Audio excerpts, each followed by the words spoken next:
नमस्कार। प्रिय विद्यार्थियों, बीकॉम पार्ट सेकंड की कंपनी अधिनियम में अब तक हमने पढ़ा है कि निजी कंपनी की विशेषताएं क्या हैं।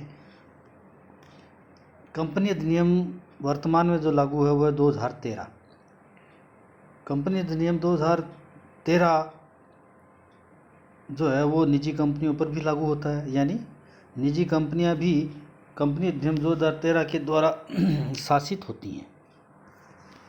वैसे तो कंपनी अधिनियम जो पूर्ण कंपनी अधिनियम की जो आपकी पुस्तक है ये बनाई गई है, इसमें सामान्यतः अधिकतम नियम सार्वजनिक कंपनी के लिए हैं, जो जनता से धन आवंटित करके जिसके कंपनी के आगे प्राइवेट लिमिटेड शब्द जुड़ा होता है, और जिस कंपनी के नाम के आगे प्राइवेट लिमिटेड शब्द जुड़ा होता है वो निजी कंपनी के रूप में कंपनी अधिनियम 2013 के अंतर्गत पंजीकृत या रजिस्टर्ड मानी जाती है। तो कंपनी निजी कंपनी की विशेषताओं को जानने के बाद में आज हम ये जानेंगे कि एक निजी कंपनियों को कुछ छूट या विशेषाधिकार कंपनी अधिनियम 2013 के द्वारा दिए गए हैं। इसको मैं यूँ भी कह सकता हूँ कि निजी कंपनी और सार्वजनिक कंपनी में ये बिंदु अपने आप में अंतर भी हैं। यानी एक निजी कंपनी को सार्वजनिक कंपनी से किस प्रकार से हम अलग समझ सकते हैं, वो अंतर निजी कंपनियों पर प्राप्त विशेषाधिकार एवं छूट ही माने जाते हैं। यानी वो कार्य जो सार्वजनिक कंपनी को करने होते हैं, जिनकी पालना सार्वजनिक कंपनियों को करनी होती है, लेकिन निजी कंपनियों को वो कार्य करने से छूट प्राप्त होती है, वो बिंदु हम यहाँ डिस्कस करेंगे। ये बिंदु अपने आप में एक निजी कंपनी और सार्वजनिक कंपनी का अंतर का आधार भी हो सकते हैं। देखिए, 2013 प्रावधान के अधीन कंपनी अधिनियम निजी कंपनी भी संचालित है। निजी कंपनियों को जो छूट उठाने का अधिकार इस कंपनी अधिनियम के अंतर्गत दे दिया गया है, लेकिन वो निजी कंपनी इसमें शामिल नहीं है जो किसी सार्वजनिक कंपनी की सहायक कंपनी है। किसी भी सार्वजनिक कंपनी की सहायक कंपनी नहीं होनी चाहिए, यानी स्वतंत्र निजी कंपनियों को ही कुछ ये विशेषाधिकार एवं छूट प्राप्त है। इनमें सबसे पहला बिंदु है न्यूनतम सदस्य संख्या।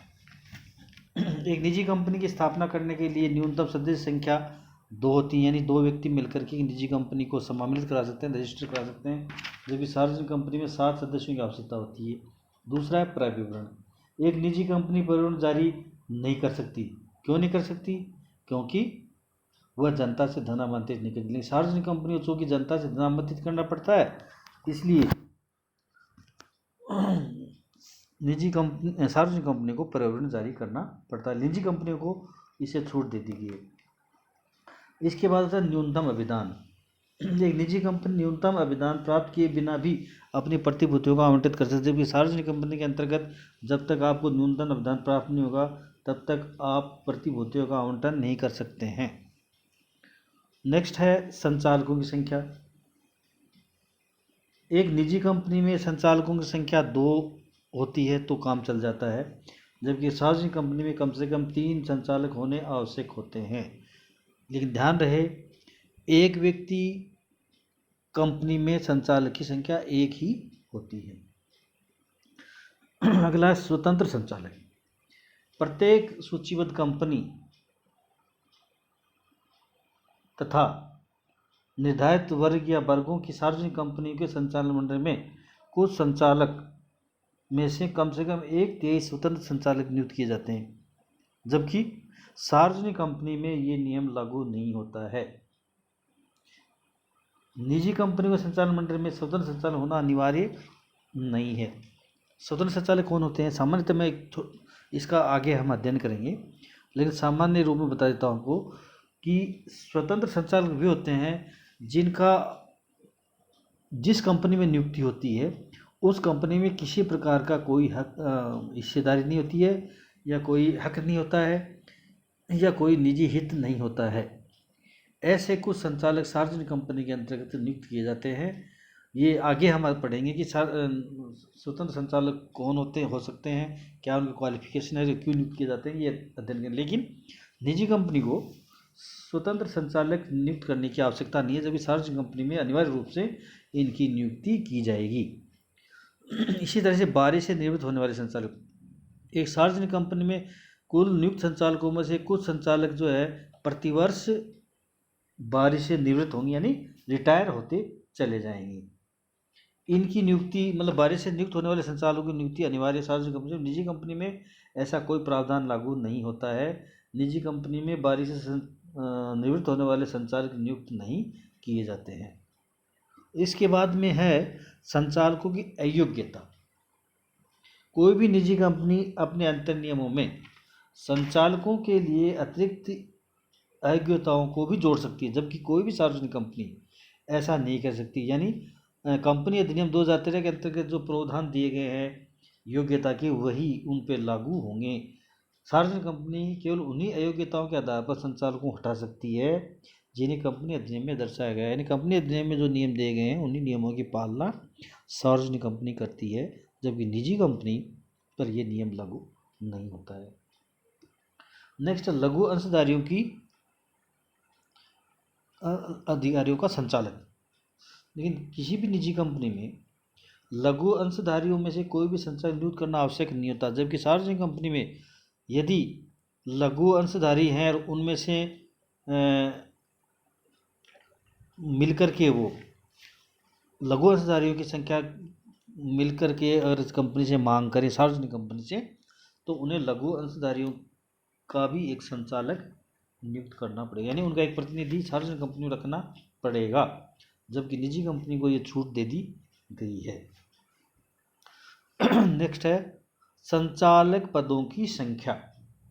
प्रत्येक निजी कंपनी में किसी भी ऐसे व्यक्ति को अपना संचालक नियुक्त कर सकती है जो अधिकतम 20 कंपनियों में संचालक पद धारित करने का इरादा रखता है, किंतु कोई भी सार्वजनिक कंपनी केवल उन्हीं व्यक्तियों को संचालक पद पर नियुक्त कर सकती है जो अधिकतम 10 सार्वजनिक कंपनियों या उनकी सहायक कंपनियों के संचालक पद पर नियुक्त हैं।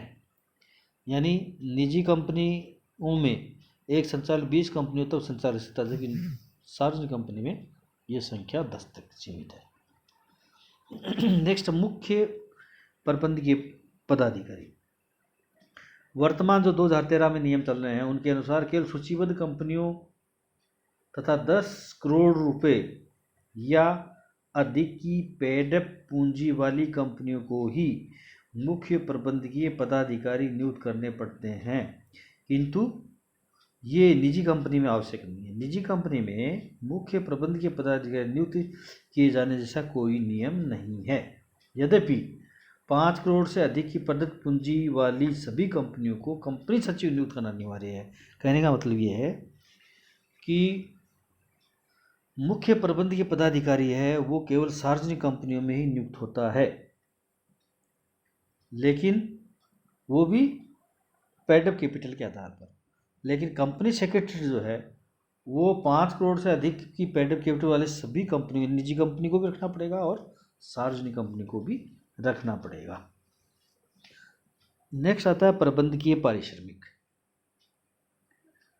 देखिए, कोई भी स्वतंत्र निजी कंपनी या उसकी सहायक निजी कंपनी अपने शुद्ध लाभ के 11% से अधिक राशि का प्रबंधकीय पारिश्रमिक का भुगतान कर सकती है, जबकि सार्वजनिक कंपनी में ये नियम है, या यूँ कहिए कि कंपनी अधिनियम 2013 में ये नियम है कि सार्वजनिक कंपनियों में अधिकतम प्रबंधकीय पारिश्रमिक कुल मिला के 11% से अधिक नहीं होगा। ये प्रतिबंध सार्वजनिक कंपनियों में। निजी कंपनी 11% से अधिक राशि का भी प्रबंधकीय पारिश्रमिक का भुगतान कर सकती हैं। प्रबंधकीय पारिश्रमिक के संबंध में ये छूट इनको निजी कंपनियों दे दी गई है। नेक्स्ट है अपने ही अंशों के लिए क्रय के लिए वित्तीय सहायता। कोई भी निजी कंपनी अपने अंशों के क्रय के लिए किसी भी कंपनी को वित्तीय सहायता दे सकती है, ये छूट इसको दे दी गई है। सार्वजनिक कंपनी में ऐसा नहीं किया जा सकता। कार्य संख्या वो होती है जो किसी भी कंपनी की सभा में न्यूनतम सदस्यों की उपस्थिति होती है। न्यूनतम उपस्थिति के बिना कंपनी की सभा की कार्यवाही को प्रारंभ नहीं किया सकता। निजी कंपनी में यदि कोई अंतर्नियमों विशेष प्रावधान ना हो तो कंपनी की सभा में यदि 2 सदस्य व्यक्ति होते हैं तो उस सभा की गणपूर्ति यानी कार्यवाही संख्या की पूर्ति मानी जाती है। लेकिन सार्वजनिक कंपनी की सभा के लिए कार्यवर्ग संख्या की पूर्ति हेतु 2013 कंपनी अधिनियम में कुछ नियम बनाए गए हैं। वो नियम क्या हैं? वो नियम ये हैं कि यदि 1000 तक सदस्य हैं तो कम से कम 5 सदस्य व्यक्तिगत रूप से उस सभा में उपस्थित होंगे, तभी सभा संचालित की जाएगी। यदि 1000 से 5000 तक सदस्य हैं तो कम से कम 15 सदस्यों की उपस्थिति आवश्यक है, और यदि 5000 से अधिक सदस्य हैं तो कम से कम 30 सदस्य व्यक्तिगत रूप से यदि उपस्थित होते हैं तभी वह कार्यवाहक संख्या पूर्ण मानी जाएगी और सभा का संचालन किया जा सकता है। लेकिन निजी कंपनी में यदि 2 व्यक्ति भी हैं तो कंपनी अपनी सभा की कार्यवाही को कर सकती है। उसके वार्षिक साधारण सभा का प्रतिवेदन। देखिए, प्रत्येक सूचीबद्ध जो सार्वजनिक कंपनी होती है उसको प्रत्येक वार्षिक साधारण सभा के समय में निर्धारित रूप से एक प्रतिवेदन तैयार करके रजिस्ट्रार को प्रस्तुत करना पड़ता है, किंतु निजी कंपनी को ऐसा करने की आवश्यकता नहीं होती है। इसकी वजह क्या है? वजह ये है कि सार्वजनिक कंपनी में चूंकि जनता धन लगा हुआ है, इसलिए कंपनी को अपने सभी प्रलेख वार्षिक सभा संबंधित रजिस्ट्रार को प्रस्तुत करने होते हैं। कारण इसकी एक और कारण है कि चूंकि सार्वजनिक कंपनी के सभी प्रलेख सबके लिए सुलभ होते हैं, यानी कोई भी व्यक्ति इन प्रलेखों को देख सकता है, इसलिए सारे जो सूचनाएं हैं वो रजिस्ट्रार को प्रस्तुत करनी पड़ती है ताकि कोई व्यक्ति वहाँ से देख ले सकता है, मांग कर सकता है। लेकिन निजी कंपनी में इनकी आवश्यकता नहीं है। एक होता है सचिवीय अंकेक्षण प्रतिवेदन। प्रत्येक सूचीबद्ध कंपनी तथा प्रत्येक ऐसी सार्वजनिक कंपनी जिसकी प्रदत्त पूंजी 50 करोड़ रुपए या अधिक है, या जिनका विक्रय यानी टर्नओवर जो कहते हैं पर 250 करोड़ रुपए या अधिक है, को अपने संचालकों प्रतिवेदन के साथ एक सचिवीय अंकेक्षण प्रतिवेदन भी संलग्न करना पड़ेगा जो रजिस्ट्रार के यहाँ जाएगा। कि निजी कंपनी में ये नहीं होता है, यानी निजी कंपनी को ये छूट दे दी गई है। तो इस प्रकार से एक निजी कंपनी को सार्वजनिक कंपनी से अलग माना जाता है, या सार्वजनिक कंपनी में जो नियम लागू होते हैं वो सामान्य कुछ नियम निजी कंपनी पर लागू नहीं होते हैं, निजी कंपनी को उससे छूट दी। इसके अतिरिक्त भी बहुत सारे ऐसे नियम हैं जो निजी कंपनियों पर लागू नहीं होते हैं। उनमें से देखिए, एक सूचना MCA ने 5 जून 2015 को जारी की थी, उसमें कुछ छूट उनको और दे दी गई हैं। जैसे कोई भी निजी कंपनी अपने डिफरेंशियल राइट यानी विवादात्मक लाभांश या मताधिकार युक्त अंश निर्धारित की गई शर्तों का पालन किए बिना जारी कर सकती है, जबकि सार्वजनिक कंपनी ऐसा नहीं कर सकती। कोई भी निजी कंपनी अपने सदस्यों को दिए गए अनुगामी निगम प्रस्ताव को 15 दिन की अवधि से कम अवधि के लिए खोल सकती है। अब इसमें नियम ये है कि सामान्यतः सार्वजनिक कंपनी अपने अगर राइट इश्यू या इश्यू के अगर बाद में कोई और इश्यू जारी करती है तो उसमें 15 दिन कम से कम खुला रखना ज़रूरी होता है।